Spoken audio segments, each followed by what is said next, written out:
जय श्री राम, जय बागेश्वर धाम सरकार। दोस्तों, प्राचीन काल में ऋषि मुनियों की मान्यता थी कि प्रकृति हमें अनेक छोटी छोटी बातों के संकेत देती है।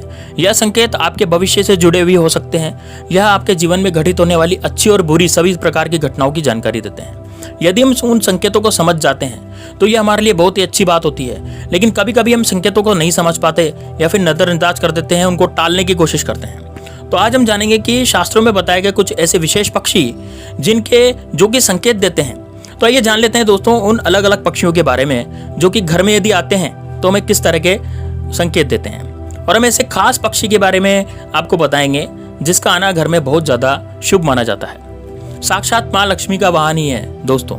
तो अगर यह पक्षी आपके घर में आकर यह 3 संकेत देता है तो समझ जाए कि आपके दुखों का अंत होने वाला है और आप सुख समृद्धि के मार्ग में चलने वाले हैं या आपका अच्छा समय शुरू होने वाला है। जीवन में जुड़ी धन से जितनी भी समस्याएं हैं वह सब समाप्त हो जाएगी। तो दोस्तों जान लेते हैं कि कौन कौन से पक्षी। तो दोस्तों पहला पक्षी है कबूतर। दोस्तों पक्षी शास्त्र में कबूतर को प्रेम संबंधों से जोड़कर देखा जाता है, लेकिन कबूतर का एक शुभ पक्षी माना गया है। लोग कबूतर आने पर उसे भगा देते हैं क्योंकि वो गंदगी फैलाता है। लेकिन दोस्तों घर में कबूतर आना विशेष संकेत समझा जाता है। आपके घर के मुख्य द्वार पर खिड़की में कबूतर आके बैठ जाए तो आपको धन की प्राप्ति हो सकती है। लेकिन कबूतर घर में घोंसला बनाना ये बिल्कुल अशुभ होता है दोस्तों, ये बिल्कुल भी शुभ नहीं माना।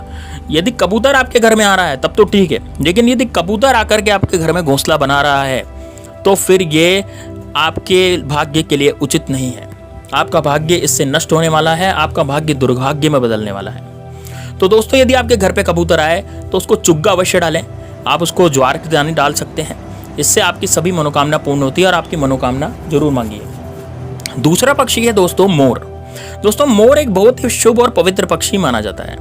यह सरस्वती जी का वाहन होता है, साथ ही यह भगवान कार्तिकेय जी का भी वाहन है। भगवान श्री कृष्ण भी अपने मुकुट में मोर पंखी धारण करते हैं। दोस्तों मोर पंख श्याम बाबा के मुकुट पे भी विराजमान है, जिसका कारण से क्या होता है कि जैसे पक्षी है, वैसे तो सभी पक्षी सब बहुत ज़्यादा पूजनीय होते हैं दोस्तों, लेकिन जो मोर होता है वो बहुत ज़्यादा शुभ होता है क्योंकि भगवान श्री कृष्ण ने इसका मोर पंख अपने सर पर धारण किया है।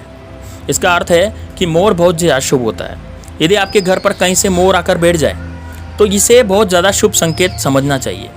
मोर के घर पर आने से उस घर का विकास होता है, उस घर के शत्रुओं का नाश होता है, घर में रहने वाले सदस्यों में प्रेम और विश्वास बढ़ता है। साथ ही मोर के दर्शन होना भी बहुत ज़्यादा शुभ माना गया है। यदि आप किसी कार्य के लिए जा रहे हैं और आपके मोर के दर्शन हो जाते हैं तो उस कार्य में सफलता मिलने की संभावना बढ़ जाती है। लेकिन दोस्तों ध्यान रहे, मोर को मारना बहुत बड़ा पाप माना जाता है। तीसरा पक्षी है दोस्तों चिड़िया। दोस्तों यदि आपके घर पर चिड़िया आती है और घोंसला बनाने लगती है तो आपको इसे शुभ संकेत समझना चाहिए, बहुत ज़्यादा शुभ संकेत समझना चाहिए, क्योंकि जिस घर में चिड़िया घोंसला बनाती है उस घर में धन संपत्ति आती है।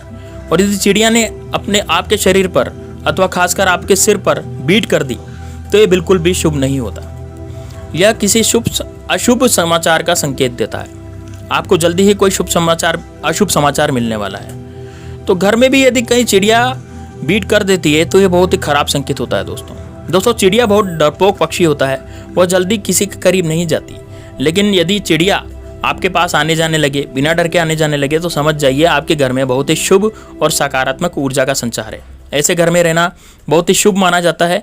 यदि किसी दिन बहुत सारी चिड़िया आपके घर पर छत पर आकर के चहचहाने लगे तो समझ जाइए आपके घर में बहुत बड़ा शुभ प्रसंग होने वाला है, कोई खास समाचार मिलने वाला है और यदि किसी विशेष कार्य में सफलता आपको मिलने वाली है। दोस्तों अगला पक्षी है दोस्तों उल्लू।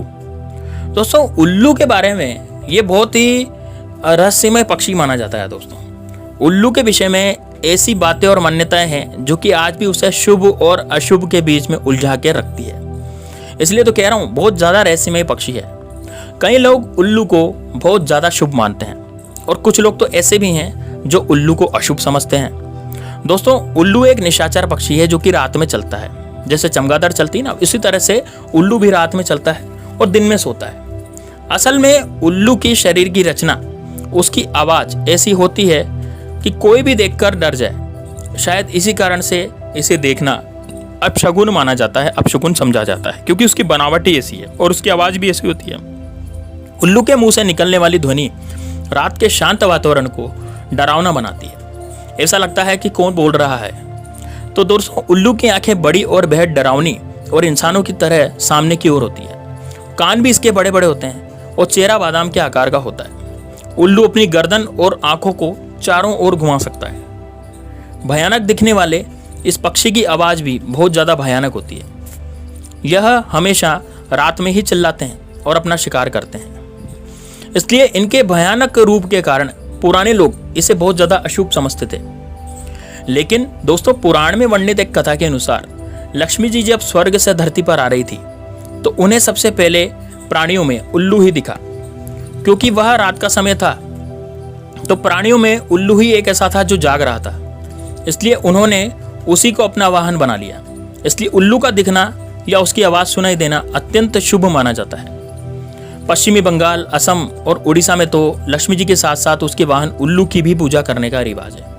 कई जगहों पर माना जाता है कि यदि किसी गर्भवती महिला को उल्लू दिख जाता है तो यह शुभ संकेत देता है, और यदि उल्लू उसे छू ले तो उनकी होने वाली संतान बहुत ज़्यादा सौभाग्यशाली होती है। इसी प्रकार यदि उल्लू किसी रोगी को छूकर चला जाता है तो उसके गंभीर रोग बहुत ज़्यादा ठीक हो जाते हैं। यदि कुछ आवश्यक कार्य जैसे कि नौकरी, परीक्षा इत्यादि के लिए जा रहे हैं और यदि उल्लू दिख जाए तो यह भी बहुत ज़्यादा शुभ माना जाता है। सुबह सुबह यदि आपको उल्लू दिख जाए या उसकी आवाज़ भी सुनाई दे तो आपको धन प्राप्ति के संकेत प्राप्त होंगे। दोस्तों आपके धन प्राप्ति के मार्ग खुल जाएंगे। कहीं से भी धन आएगा, लेकिन आएगा जरूर। इसलिए उल्लू को, उसकी आवाज़ को कभी भी आपको टालना नहीं चाहिए, आपको उसका बायकॉट नहीं करना चाहिए, आपको नज़रअंदाज नहीं करना चाहिए।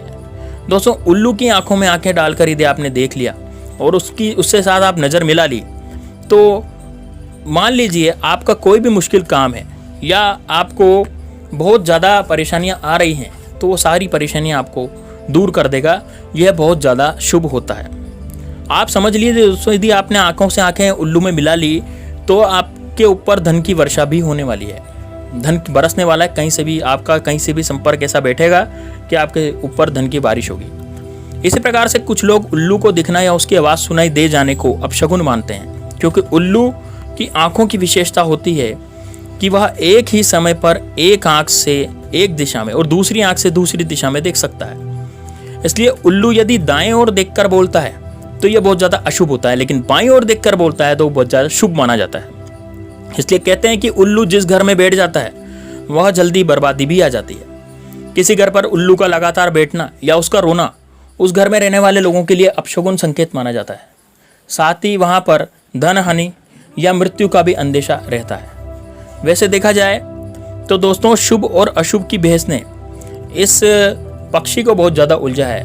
वैसे तो यह पक्षी बहुत ज़्यादा शांत होता है और किसानों के लिए तो बहुत ज़्यादा ही लाभप्रद होता है, क्योंकि रात के समय यह खेतों की रक्षा करता है, उन जानवरों को खा जाता है जो कि फसलों को नुकसान पहुंचाते हैं। लेकिन दोस्तों तंत्र साधना में विशेषकर दिवाली के अवसर पर लक्ष्मी जी को प्रसन्न करने के लिए बड़ी संख्या में इनकी बलि दे दी जाती है। इनके नाखून, बाल, पंखों को तांत्रिक क्रियाओं के उपयोग में ले आया जाता है। परंतु ऐसा करने वाले ये नहीं समझते कि उल्लू तो स्वयं माता लक्ष्मी जी का वाहन है, तो यदि वो अपने जो वाहन है उसकी बलि दे करके वो खुश कैसे होगी।